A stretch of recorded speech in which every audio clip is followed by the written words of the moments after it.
പിന്നെ എക്സ്ക്ലൂസീവ് ആയിട്ടൊരു കാര്യം വേണമെങ്കിൽ ഹൈദരാലി അല്ലേ നമ്മുടെ സിനിമയുടെ ഭാഗമല്ലേ എന്ന് വേണമെങ്കിൽ പറയാം. നമ്മൾ ഇതുവരെ പറഞ്ഞ് എല്ലാവരും പല പല അഭ്യൂഹങ്ങൾ ഉണ്ടായിരുന്നു അല്ലേ. മമ്മൂക്കയുണ്ടോ, ലാലേട്ടനുണ്ടോ, ഈ ചെയ്യാത്ത കഥാപാത്രം പലതും കണ്ടിട്ടുണ്ടോ, അത് എനിക്ക് കിട്ടിയിട്ടില്ലോ എന്ന് അങ്ങനെ ചിന്തിച്ചിട്ടുണ്ടോ? അങ്ങനെയല്ല, അത് നേരത്തെയൊക്കെ സീരിയസ് ഒന്നും കിട്ടുന്നില്ല, അത് ഒരു സമയത്ത് തോന്നിയിരുന്നു.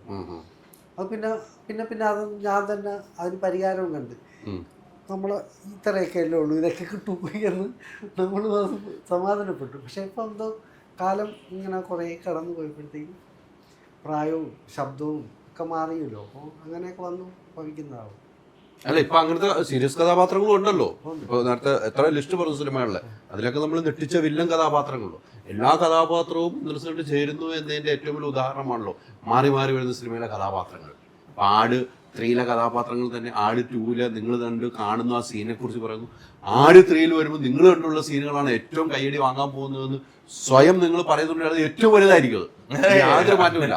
അതായിരിക്കും ഒരു സീൻ നമുക്ക് ആലോചിക്കുമ്പോൾ ചിരി വരുന്നുണ്ട്. നമ്മൾ പഴയതും ആലോചിച്ച് ഇതും കൂടെ ആലോചിക്കുമ്പോൾ നമ്മുടെ മനസ്സിൽ ചിരിയാണെന്ന് കാണാനുള്ള ആഗ്രഹം ആർത്തിയാണ് ആ സീനൊന്ന് കാണാൻ.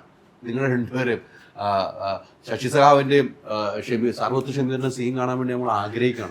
അങ്ങനെ ഇതിലെ എല്ലാ കഥാപാത്രങ്ങളും ആഗ്രഹിക്കുന്നുണ്ട് എന്ന കാര്യം സംശയമില്ല. പ്രേക്ഷകരോട് എന്നാ പറയാനുള്ളത്? അല്ല, പ്രേക്ഷകരോട് പറയാനുള്ളത്, നിങ്ങൾ എക്സ്പെക്റ്റ് ചെയ്യുന്ന നിങ്ങളുടെ എക്സ്പെക്റ്റേഷന് നമ്മളൊരു കോട്ടവും വരുത്തില്ല. നല്ലൊരു സിനിമയായിരിക്കും. ആട് 2 അല്ല, ആട് 3 എന്ന് നേരത്തെ ഞാൻ പറഞ്ഞിട്ടുണ്ട്. ബട്ട് ഹ്യൂമർ എന്ന ഫ്ലേവറിനോടൊപ്പം തന്നെ ഒരു നല്ല കഥയും നല്ല പ്രൊഡക്ഷൻ ക്വാളിറ്റിയും നിങ്ങൾ കാണാത്ത ചില വിഷ്വൽസും ആട് 3 ഞങ്ങൾ കൊണ്ടുവരുന്നു. ബാക്കിയെല്ലാം പ്രേക്ഷകർ അത് തന്നെയാണോ? കൂടുതലൊന്നുമില്ല. ഇത്തിരി പ്രത്യേക ചില ടേസ്റ്റുള്ള കറികളിലൂടെയൊക്കെ വിളമ്പുന്നുണ്ട്.